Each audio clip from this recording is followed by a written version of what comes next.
What about your perspective on data since we've started? And again, we're talking about episode 10, so that means we've been doing, we've had episodes out there for now 20 weeks. Mm-hmm.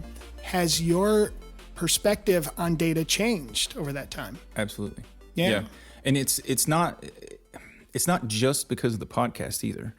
It's like I tried to say this in an earlier podcast, but there's nothing more powerful than an idea whose time has come. Yeah. And I completely botched it, but I got it right there. There you did. And so I feel like the idea that we collectively build data through every facet of our life is something that is talked about more and more every day. Mm-hmm. It's becoming more in the public view because there's more people that see it, but also there's more people that are at risk when more people see it or have access to it. Or if you know something that I don't know, like what can you do that I can't do, and all of that kind of stuff. And so that's what we're here about. And so I like to see myself on the path. And so I've described this in other podcasts where it's like you're on one end and then a novice is on the other end, and I'm somewhere in the middle.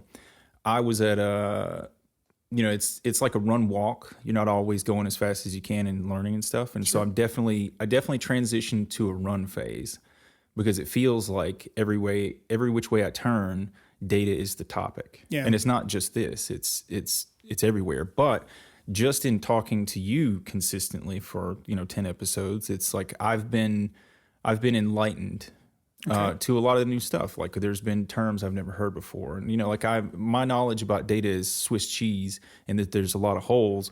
But then I'm getting more and more of those patched up, and so my idea of data is more complete than it was before. And if I'm going to empower myself with it, that's valuable to me.